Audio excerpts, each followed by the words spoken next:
अस्सलामुअलैकुम वरहमतुल्लाहि वबरकातुहू। दोस्तों, आज आप सभी के लिए अल्लाह की कुदरत का एक बहुत बड़ा करिश्मा यानी नमाज के हवाले से बड़ा ही अजीबोगरीब वाक़या लेकर आया हूँ कि जिसको सुनने के बाद यकीनन आप भी हैरान रह जाएंगे।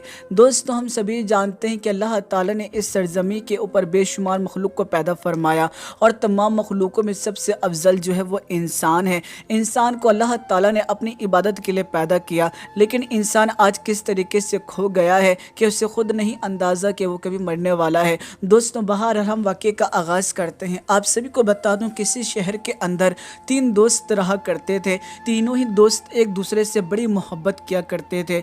आप सभी को बता दूं, उन तीनों दोस्तों में से एक दोस्त जो था वो मुसलमान था, 5 वक्त का नमाजी था, हर तरीके से अल्लाह को राज़ी करने वाला था।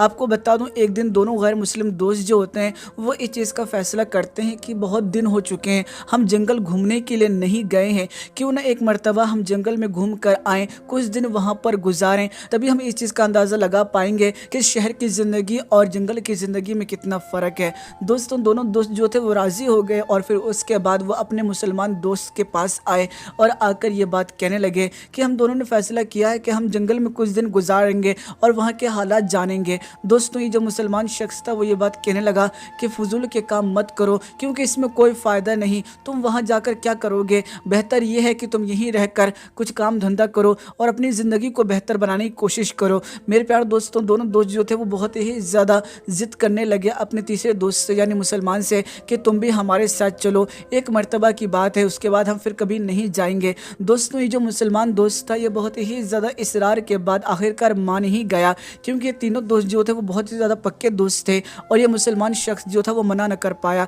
आपको बता दूँ, उसके बाद ये जो मुसलमान शख्स था उसने ये बात कही कि हमें पहले किसी जानकार से मालूम करना चाहिए कि जंगल की ज़िंदगी जो है वो किस तरह की है, कि वहाँ हमारे साथ कौन कौन सी परेशानी आ सकती है। दोस्तों, तीनों दोस्त जो थे वो एक जानकार के पास गए और उससे जाके सारी जानकारी हासिल करने की कोशिश की। वो जो दानिशमंद था वो ये बात कहने लगा कि तुम जंगल की ज़िंदगी का मुआयना करना चाहते हो तो इसके बारे में कुछ बातें जानना तुम्हारे लिए बहुत ज़रूरी है। अपने साथ पानी बहुत सारा रख लेना और साथ ही साथ अपने साथ खाना भी बहुत सारा रख लेना, क्योंकि जंगल के अंदर तुम्हें दूर दूर तक कहीं भी कुछ खाने को नहीं मिलेगा सिवाय जंगली पेड़ पौधों के। दोस्तों, तीनों दोस्त जो थे वो राज़ी हो गए, लेकिन दोस्तों वो जो दानिशमंद शख्स था उसने ये बात कही कि एक और बात मैं तुम्हें बता देना चाहता हूँ, हो सकता है तुम्हारे जंगल में जाने के बाद खाना जो वो ख़त्म हो जाए और ऐसे वक्त में तुम्हें भूख लगेगी, लेकिन मैं तुमसे ये बात कहना चाहूँगा कि तुम किसी भी जानवर का गोश्त खा लेना, लेकिन शेर के बच्चे का गोश्त नहीं खाना, क्योंकि अगर तुमने उसके बच्चे का गोश्त खा लिया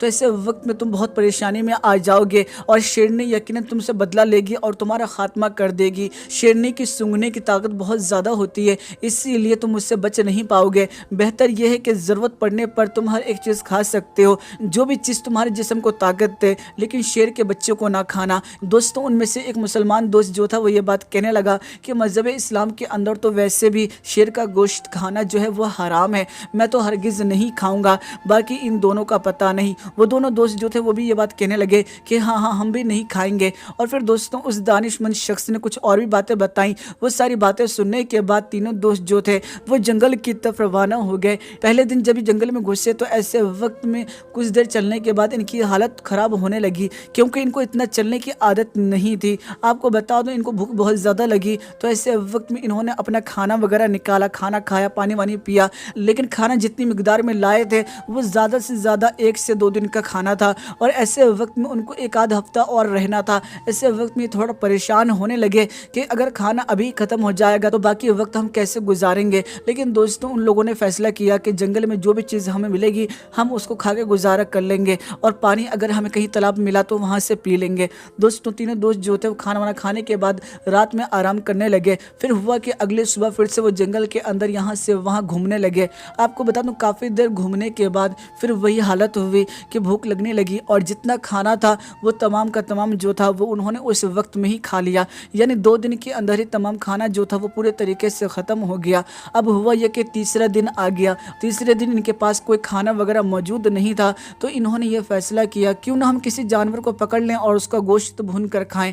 दोस्तों, तीनों दोस्त जो थे वो जंगल में आगे बढ़े, लेकिन उनको कोई भी जानवर ऐसा नज़र नहीं आ रहा था जिसको वो पकड़ सकें। लेकिन अचानक ही उनको एक शेर का बच्चा नज़र आ गया, जो कि अभी बहुत ज़्यादा چھوٹا تھا۔ دوستوں یہ تینوں دوست جو تھے وہ بہت زیادہ بھوکے تھے، ان کی بھوک کی تڑپ جو تھی وہ بہت حد تک بڑھ چکی تھی، اور ایسے وقت میں وہ دونوں دوست جو تھے جو کہ غیر مسلم تھے وہ فوراً شیر کے بچے کو اٹھاتے ہیں اور اپنے پاس لے آتے ہیں۔ یہ جو مسلمان شخص ہوتا ہے وہ یہ بات کہتا ہے کہ اس دانش مند شخص نے یہ بات بتائی تھی کہ ہمیں ایسا نہیں کرنا چاہیے کہ جنگل کے کسی بھی جانور کا گوشت ہم بھون کے کھا سکتے ہیں لیکن شیر کے بچے کا نہیں کھائیں گے، ورنہ ہم آفت میں آ سکتے ہیں، پریشانی میں آ سکتے ہیں۔ دوستوں آپ سبھی کو بتا دوں وہ دونوں دوست جو تھے وہ یہ بات کہنے لگے کہ ایسا کچھ نہیں ہونے والا، اور ویسے بھی ہمیں بہت بھوک لگی ہے اور ابھی کوئی جانور نظر نہیں آ رہا، ایسا کچھ بھی نہیں ہونے والا، تم ٹینشن مت لو، تم بھی ہمارے ساتھ گوشت کھا لو اس کا۔ دوستوں وہ جو مسلمان تھا وہ یہ بات کہنے لگا کہ میرے مذہب میں اس جانور کا گوشت جو ہے وہ حرام ہے،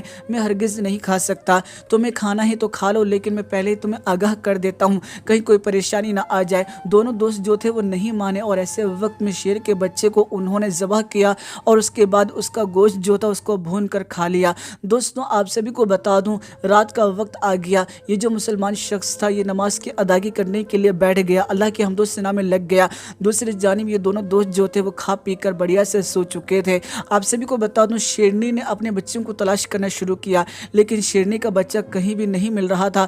دوستوں شیرنی اپنے بچے کو ڈھونڈتے ڈھونڈتے آخرکار ان تینوں نوجوانوں کے پاس پہنچ ہی جاتی ہے۔ دوستوں سب سے پہلے وہ اس مسلمان یعنی اس نمازی کی طرف بڑھتی ہے۔ مسلمان جو تھا وہ نماز کی ادائیگی کر رہا تھا اور اللہ کی یاد میں کھویا ہوا تھا۔ شیرنی نے آ کے اس کو سونگھا لیکن اس میں سے اس کے بچے کی بو نہیں آئی، تو ایسے وقت میں وہ تھوڑا سا آگے بڑھی اور جب اس نے ان دونوں کو سونگھا تو دونوں کے جسم سے شیرنی کے بچے کے خون کی بدبو آ رہی تھی۔ جیسے شیرنی نے اس کو خون کو سونگھا تو ایسے وقت میں وہ سمجھ گئے کہ ان دونوں نے مل کر میرے بچے کو کھا لیا ہے، تو ایسے وقت میں شیرنی کو بڑا غصہ آیا اور ایسے وقت میں اس نے دونوں کو وہیں پر ختم کر دیا۔ دوستوں اس کے بعد وہ جو شیرنی تھی وہ چپ چاپ وہاں سے چلی گئی۔ تو دوستوں یہاں پر ہمیں ایک چیز سیکھنے کو ملتی ہے کہ اگر کوئی عقل مند کوئی بات بتا رہا ہو اگر ہمارے فائدے کی تو اس کو عمل میں ضرور لانا چاہیے، اور ساتھ ہی ساتھ حرام چیزوں سے پرہیز کرنا چاہیے کیونکہ وہ ہمیشہ نقصان دیتے ہیں۔ اور ساتھ ہی ساتھ یہاں پر ہم نے نماز کا کرشمہ بھی دیکھا کہ وہ نماز پڑھ رہا تھا تو اس کو کچھ بھی نہیں کیا شیرنی نے، باقی دونوں کو ہلاک کر دیا۔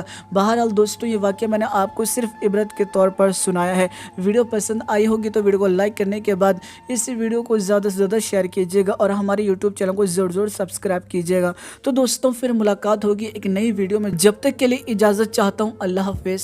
فانوس بن کے جس کی حفاظت ہوا کرے، فانوس بن کے جس کی حفاظت ہوا کرے، فانوس بن کے جس کی حفاظت ہوا کرے، فانوس بن کے جس کی حفاظت ہوا کرے، وہ شمع کیا بجھے جسے روشن خدا کرے،